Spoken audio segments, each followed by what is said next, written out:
Всем привет, вы на моем канале и с вами Дикий Лось. Сегодня в видео поговорим о таком явлении, как венозность.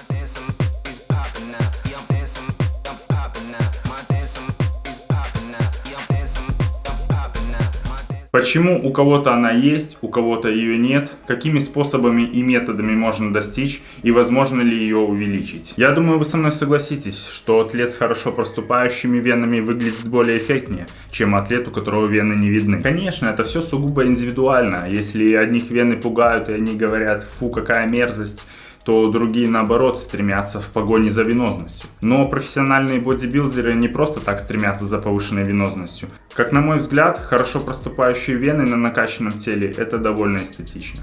Итак, давайте разбираться. Вены – это поверхностные сосуды, и важно то, сколько жира между венами и поверхностью нашей кожи.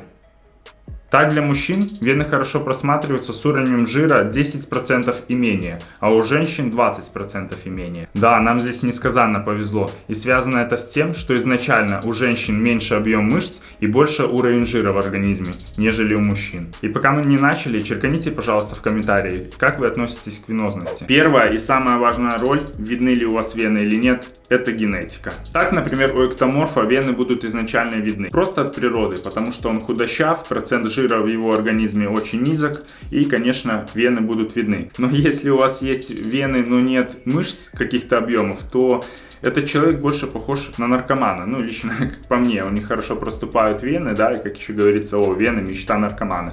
Поэтому это дело немного стрёмное, конечно, и нужно качаться, заниматься, развивать себя, чтобы, конечно, набрать мышечную массу, и вены смотрелись эстетично и круто на нашем теле. То, если взять тип телосложения эндоморфа, такого подпитанного человека, да, то, конечно, вены у него не будут видны. И для того, чтобы добиться такого эффекта, ему нужно немало попотеть и поработать. Но все-таки венозность при желании доступна каждому. Итак, с генетикой мы разобрались, это одно из важнейших факторов. То, что вам досталось от природы, от родителей, и это вы никак не поменяете, это то, что есть. А второй очень важный и значимый фактор, который очень вам поможет, это питание. Питание является одним из основных способов снизить процент подкожного жира до того уровня, пока вены не станут проявляться. Повысьте свою дневную активность и также постарайтесь воздержаться от употребления мучного, жареного, сладкого, хотя бы в течение 14 дней. Я думаю, вы сами поразитесь своим результатом. Следите за количеством калорий, которые вы потребляете в течение суток,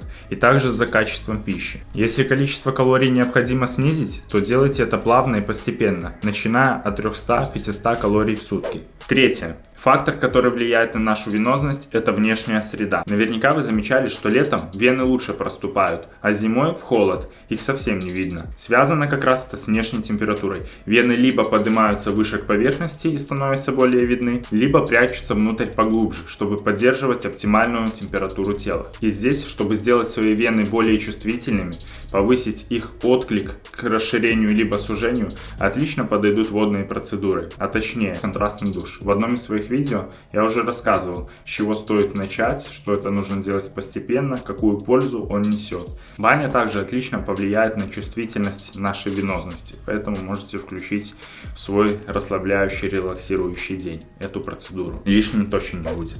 Четвертый фактор – это пампинг. Памп – это увеличение мышечных объемов за счет притока крови к тем мышцам, где в данный момент нужны питательные вещества и кислород.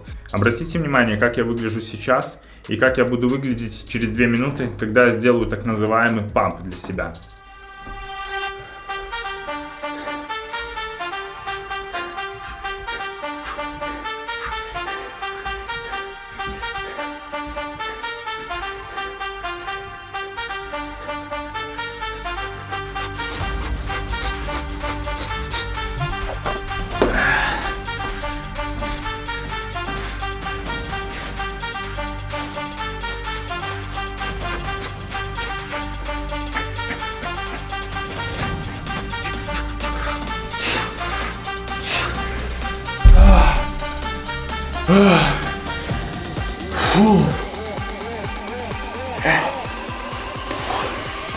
Обратите внимание,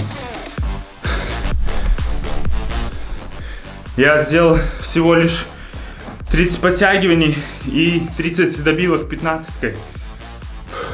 Когда вы делаете пампинг, вы целенаправленно накачиваете мышцы кровью. В В крови находятся определенные ионы, которые тянут за собой воду.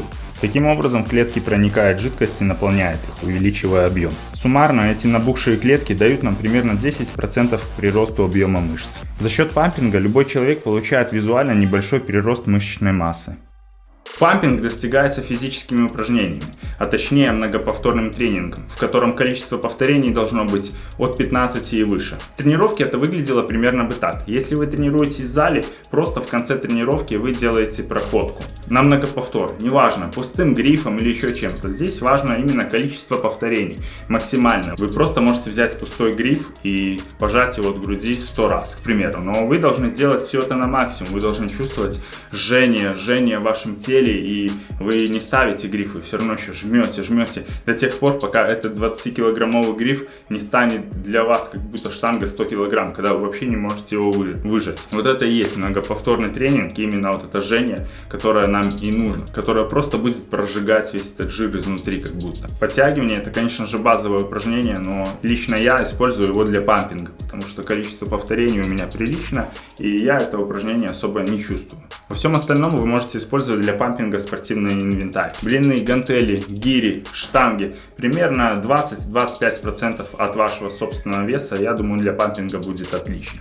Если вы хотите увидеть больше вен в определенных мышечных группах, например в бицепсах, то заканчивайте их тренировку качественным пампингом. Здесь отлично подойдут изолирующие упражнения, такие как сгибание рук на бицепсы с гантелями. Выполняйте их в 4 подхода по 20-30 раз, с интервалами отдыха по 30 секунд. Некоторые бодибилдеры повышают венозность методом ограничения кровотока. В той области, где вы визуально хотите увеличить венозность, применяют веревку или жгуты, любые подручные средства, и обвязывают руку, что частично сжимает вены в работающих мышцах и приводит к большему накоплению крови в них, не позволяя отдавать обратно к сердцу. Конечно, эта методика подойдет не для каждого, и в каком-то смысле она немножко crazy, но она имеет место быть, и если ее используют проатлеты, значит действительно она работает. И последнее – это внешний размер мышц, ведь чем больше мускулы, тем будут лучше видны вены, так как они расположены внутри, вокруг мышц, а большие мышцы будут выталкивать их наружу, к поверхности кожи, и тем самым, конечно, визуальный эффект будет внушительный. Ну что, у меня все, такое видео с вами сегодня разобрали, многие подписчики писали про венозность, как ее повысить, надеюсь, я ответил на ваш вопрос, поделился с вами некоторыми методами и способами по увеличению венозности, ну а все остальное это в ваших руках. Вы не забудьте подписаться на мой канал, для вас это не сложно, а мне очень приятно. С вами, как всегда, был Дикий Лось. До встречи в новых видео, пока-пока.